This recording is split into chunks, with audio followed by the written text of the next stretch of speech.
When the Republicans dawn or at or near their nadir, that's N-A-D-I-R, the trough, the depth I've heard of the word. of their fortunes, Yes. not to be confused with Ralph Nader, comes the death of Mr. Republican, Mr. Optimism, a wonderful man, and a great quarterback, Jack Kemp, who died over the weekend at 73 in his home in Bethesda with his family around him. Right. But Jack contributed to the Republican Party, something that I'm not sure people really understand. Without him, in a sense, there wouldn't have been the Reagan that we know, and the party of low taxes and economic growth that he promoted.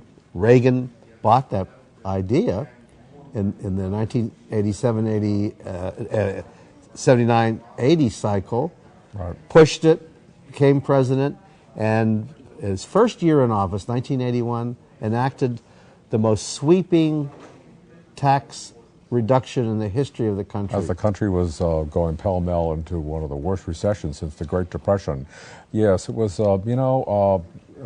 he's a great salesman, Jack Kemp, and a great teacher, and someone who influenced the party from bean counting and deficits and cutting spending to economic growth, lifting all boats. And where did he get this idea? He said he got it from John F. Kennedy, who cut taxes in the 1960s. And, Reagan, when he ran in 76, he was all on cutting government, cutting spending.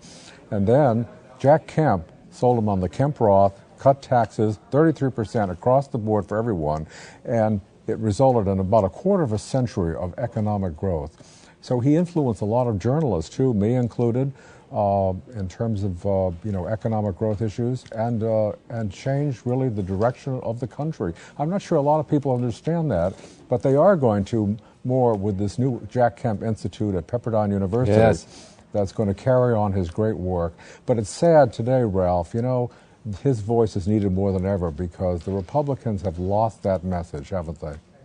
Yeah, and they've lost the one person who knew how to present the message from the brain and the heart, who actually believed in it.